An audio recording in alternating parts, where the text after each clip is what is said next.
Se levanta e ele diz: Nunca mentimos para o Federal Bureau of Investigation. Talvez não tenhamos contado tudo, mas nunca mentimos.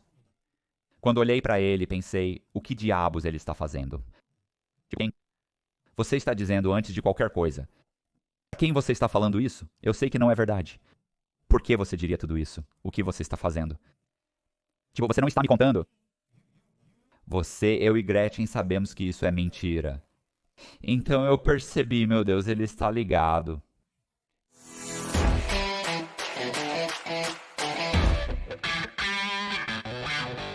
Então, no último vídeo, eu basicamente expliquei como entrei no negócio, certo? E como comecei a cometer fraudes, e para aqueles de vocês que não sabem, eu estava foragido por 3 anos. Eu estive envolvido em cerca de 45 a 55 milhões de dólares em fraudes. Fui considerado culpado de cometer 15 milhões de dólares em fraudes. Fui para a prisão federal por 12 anos e meio, então esta é a continuação do primeiro vídeo. Se não assistiu ao primeiro, assista. Certo? Então este seria o vídeo 2. Vamos ver. Então naquela época, eu estava cometendo fraudes. Eu possuo minha própria empresa de hipotecas neste ponto. Eu tinha cerca de 1 dúzia de corretores. Neste ponto, eu diria que foi em 2000 e... Bem, eu diria que eu tinha 30. O que foi isso? 2000, 2001. Eu tinha 30, 31 anos, algo assim. 30, 31. E, cometendo fraude regularmente e ganhando um bom dinheiro. E eu também estava revendendo propriedades nesse ponto. Nesse ponto, comecei a comprar propriedades muito baratas em Ybor City, Tampa. Eu comprava propriedades por 40 ou 50 mil dólares, investia cerca de 20 mil nelas e depois as vendia por 100 mil dólares. Você obtém um lucro entre 20 e 30 mil dólares, dependendo da casa. Bem, eu também estava comprando propriedades e reformando-as. Eu comprava, reformava e vendia algumas delas. Desculpe, eu vendia algumas e mantinha outras. Eu também comprava propriedades para alugar e as reformava. Nesse ponto, eu estava casado com uma garota chamada Kayla e tive um filho chamado Cass. E o que eu fiz foi comprar cerca de 55 unidades de aluguel ao longo de um ano. Kayla gerenciou essas propriedades. Esse era o trabalho dela. Ela criou o nosso filho e gerenciou as propriedades, se intitulando como uma mãe que ficava em casa ou gerente de propriedade. Mas você precisa entender que ela não tinha um emprego. Uma das coisas que eu fazia é que ela comprava uma propriedade, nós a reformávamos e ela alugava a unidades. E outra coisa que eu fazia às vezes é que eu entrava e comprava uma propriedade em meu nome. Eu venderia, reformaria a propriedade, obteria uma avaliação e então a venderia para a Kayla. Bem, você sabe, a Kayla nunca pegou meu sobrenome, então não era Kayla Cox. Era o nome de solteira dela. E assim eu poderia vender propriedades para ela, porque o credor não sabia que estávamos casados. Marido e esposa não podem vender propriedades entre si, pois não é permitido. A transação não é à distância, o que é um problema para os credores. O motivo de eu comprar as propriedades e vendê-las para ela, em vez de ela mesma comprá-las e refinanciá-las, era algo chamado maturação. A maturação diz que você pode, por exemplo, comprar um imóvel por 50 mil dólares, vamos supor. Então você investe 40 mil na propriedade e agora ela vale 150 mil dólares. Você não pode usar o valor dessa propriedade para refinanciá-la. O preço de venda da propriedade só pode ser usado no primeiro ano. Então, após um ano, você pode dizer, ei, vale a pena, eu comprei por 50, reformei, e após um ano você obtém uma avaliação de 150 mil dólares e refinancia com base no valor dessa avaliação. Mas no primeiro ano, você tem que se basear no custo da compra da propriedade e das reformas. Então, em vez de obter uma avaliação de 150 mil, só posso me basear nos 50 mil que comprei mais os 30 mil que não são suficientes para refinanciar, recuperar meu dinheiro e retirar algum dinheiro se eu quisesse retirar dinheiro. Então, o que eu fiz para contornar isso foi comprar as propriedades em meu nome, reformar as propriedades, vendê-las para Kayla, porque Kayla não está sujeita à maturação, pois ela é uma nova compradora. Então eu fazia isso e, claro, todos os documentos dela eram fraudulentos. Os W-2 e comprovantes de pagamento dela eram fraudulentos. Tudo sobre o arquivo era fraudulento, ela era real. Ela tinha crédito perfeito. Mas todo tipo de transação era fraudulento. Administrando minha empresa de hipoteca, nem todos os empréstimos que passavam eram fraude. Isso significa que éramos um credor aprovado pela Administração Federal de Habitação, IVA. Nós fornecíamos empréstimos convencionais e subprime. Porém, a grande maioria dos empréstimos subprime eram fraudulentos. E alguns dos da Administração Federal de Habitação e alguns dos convencionais. Então, eu diria que 60 a 80% dos empréstimos que passavam por essa empresa eram fraudulentos. Bem, uma das coisas que aconteceu foi que eu havia comprado algumas propriedades e as vendi para Kyla. Acho que eram 3 propriedades. E em algum momento, alguns dos corretores que trabalhavam para mim, um deles sendo meu antigo gerente, lembra do gerente que primeiro cometeu fraude, me mostrou como cometer fraude? Ela veio trabalhar para mim e depois abriu sua própria empresa de hipotecas. O nome dela era Gretchen. E o marido dela era Pete. Então eram Gretchen e Pete Zayas. Eles trabalharam para mim e depois abriram a própria empresa. Eu estava comprando essas propriedades e reformando-as. Não queria fechar o empréstimo através da minha própria empresa, pois isso não é uma transação sem vínculo direto. Então eu poderia comprar as propriedades.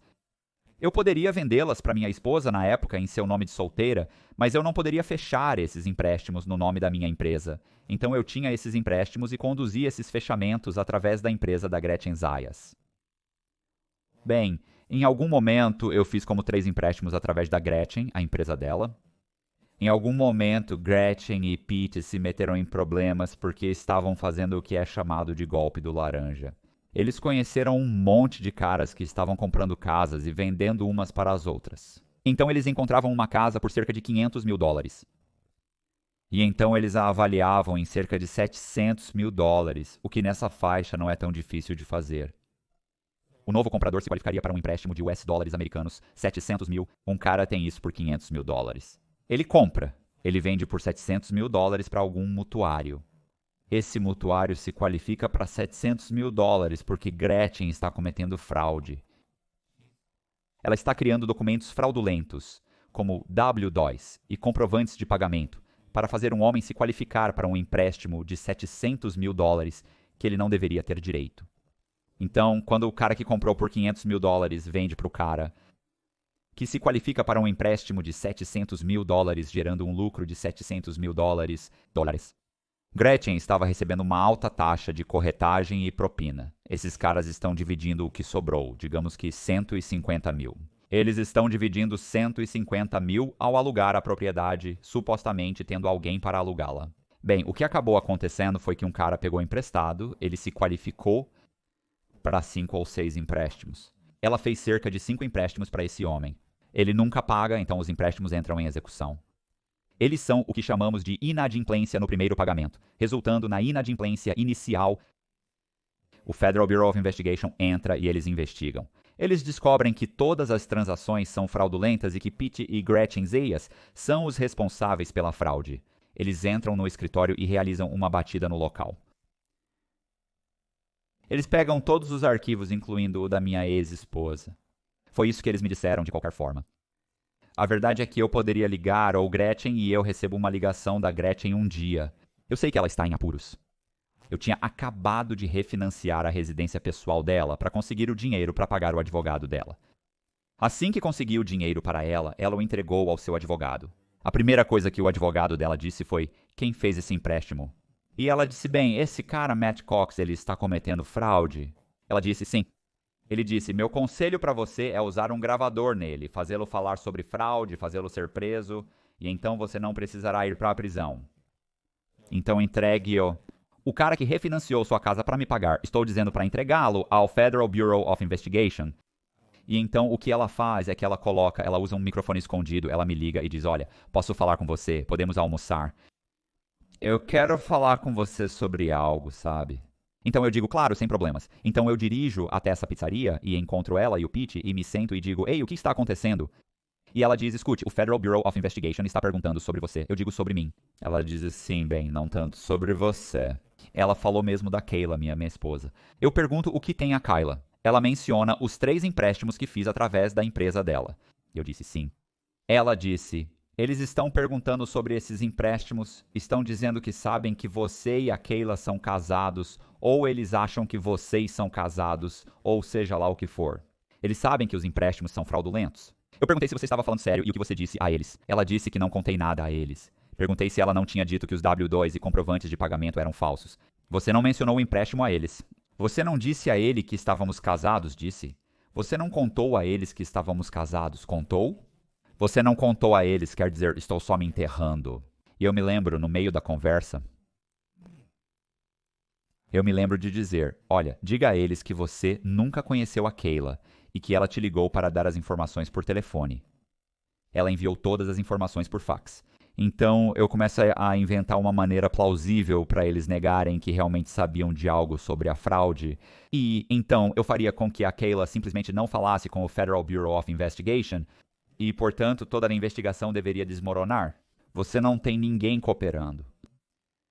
Ninguém se encontrou pessoalmente. Quem sabe quem apareceu no encerramento? Tipo, nós realmente não sabemos. Tipo, basicamente, eles poderiam culpar isso. Kayla poderia culpar isso em... Gretchen e Pete. Pete e Gretchen poderiam culpar isso na Kayla. Quem sabe o que os processadores e subscritores fizeram? Como se houvesse muitos envolvidos para indiciar alguém. Esse era meu raciocínio. Eu estava errado, mas era assim que eu pensava. Então comecei a inventar essa história plausível para tentar absolver todos, ou pelo menos gerar confusão suficiente sobre o assunto. Investigação para evitar perseguição. E enquanto eu explicava isso, lembro que Gretchen disse, Matt, não podemos mentir para o Federal Bureau of Investigation. Do que você está falando? Não entendi.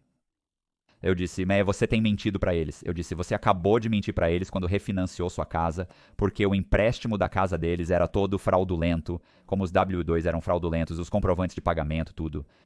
Você pegou emprestado mais de $70 mil para pagar seu advogado, e isso foi uma fraude. Você mentiu para eles.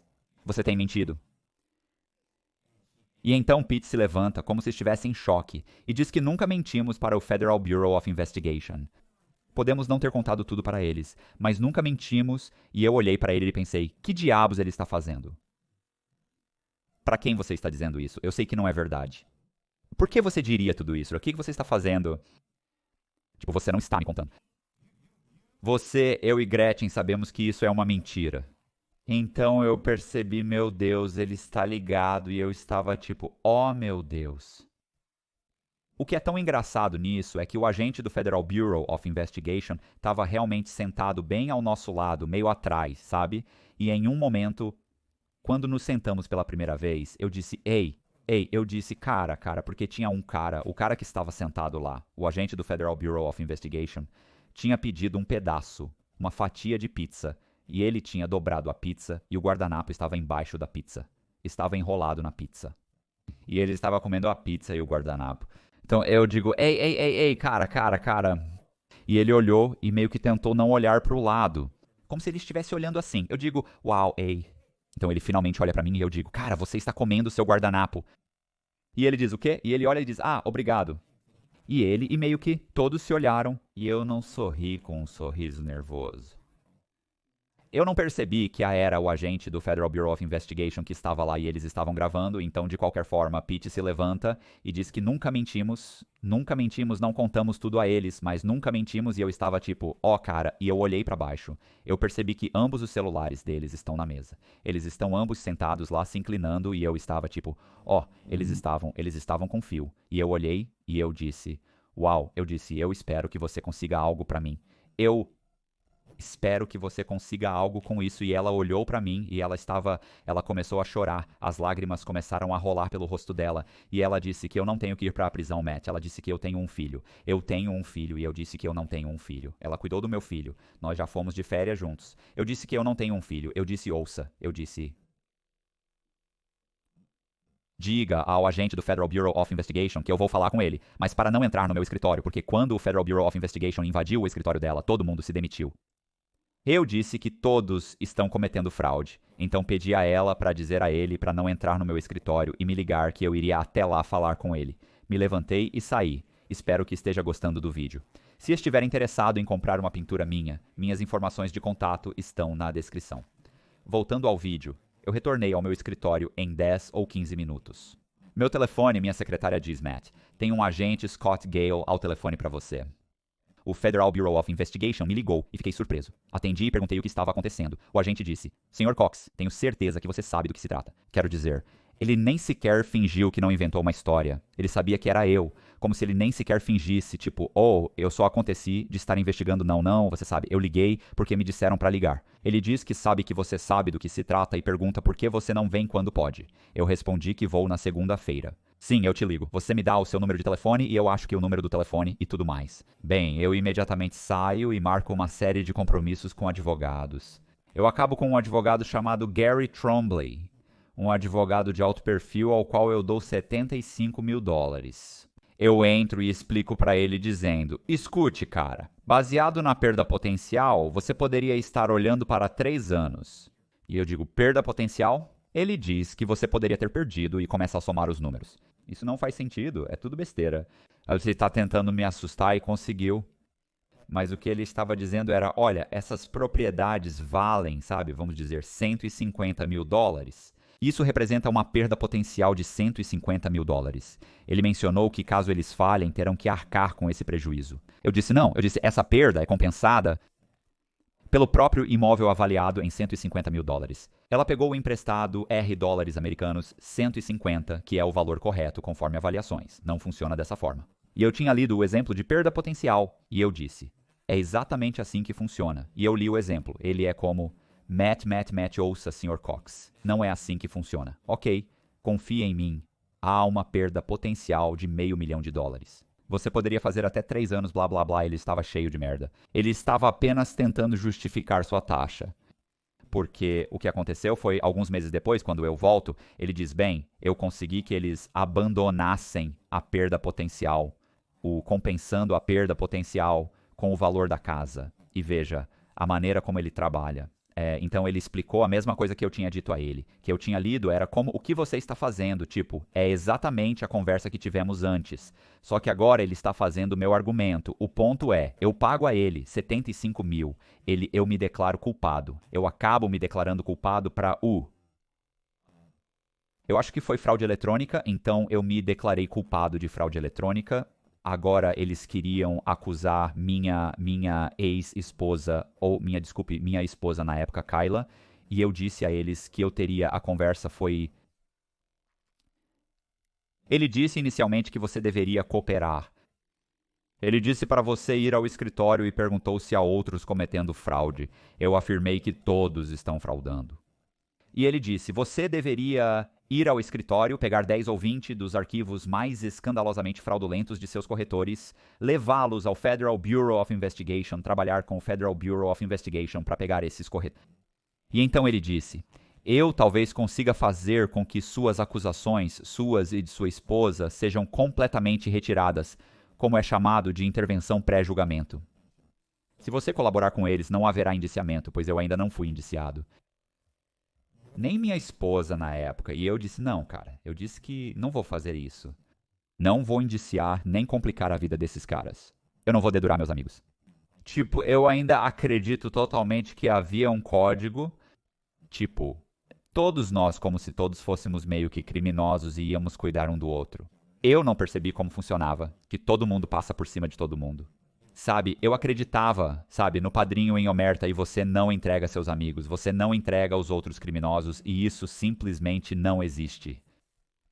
Mas na época eu era um idiota. E em vez de olhar, se fosse agora e o que eu sei agora, eu teria entrado lá com um carrinho e pedido aos caras uma reunião de sexta-feira com um carrinho e pedido aos caras para me ajudar a carregar todos os armários de arquivo, carregar os armários de arquivo, voltar para a reunião e dizer, ouça, eu vou levar esses para o Federal Bureau of Investigation e eu apenas sugiro que vocês todos contratem advogados e cooperem porque todos vocês vão se ferrar. E eu teria saído, mas eu era um idiota e não fiz isso. E me deixei ser indiciado e eu realmente disse, olha, eu vou me declarar culpado. Me indique, me declarar culpado se você retirar as acusações da minha esposa. Ela não sabia que algo estava acontecendo. Ela sabe. Então o advogado volta pro promotor dos Estados Unidos da América e explica essa situação. Ele diz, acreditamos que a esposa sabia de tudo. Não tem como ela não saber disso. Mas acreditamos que Cox orquestrou tudo. e o pegamos querendo assumir a culpa pela esposa para que ela não se meta em problemas. Então não temos problema com isso. E eles disseram, é claro, você sabe, eles disseram que não haveria acusações se eu cooperasse. Ele afirmou não estar disposto a cooperar. Ele disse que não vai fazer isso. Eles disseram, ok, tudo bem. Bem, como não houve perda potencial nem perda real, acabei pegando 3 anos.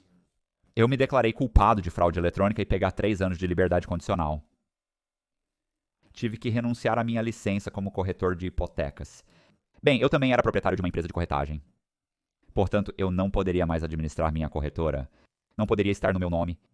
Então eu transferi o negócio de corretagem para um dos meus corretores. Ele era um contador, era um advogado tributário. Ele tinha um mestrado em impostos. Ele não era um contador. Ele tinha um mestrado em impostos. E então ele era um contador. Então eu transferi a empresa para o nome dele. E ele me manteve, ele me pagava $8.000 por mês, porque era isso que minhas contas básicas eram. E ao mesmo tempo que tudo isso aconteceu, então quando tudo isso aconteceu, tudo isso está acontecendo, minha esposa e eu nos divorciamos. Então estamos no meio de toda essa situação. Começamos os procedimentos de divórcio. E quando me tornei um criminoso, perdi meu negócio, embora ainda tenha uma renda entrando. Ela herdou todos os bens. Paguei todos os cartões de crédito dela, todas as dívidas, tudo o que ela tinha. Eu a paguei. Eu pagava $2.000 por mês de pensão alimentícia. E ela ficou com todas as propriedades e coletava aluguel dessas propriedades. Então ela estava ganhando mais de 100 mil, além de obter toda a depreciação das propriedades.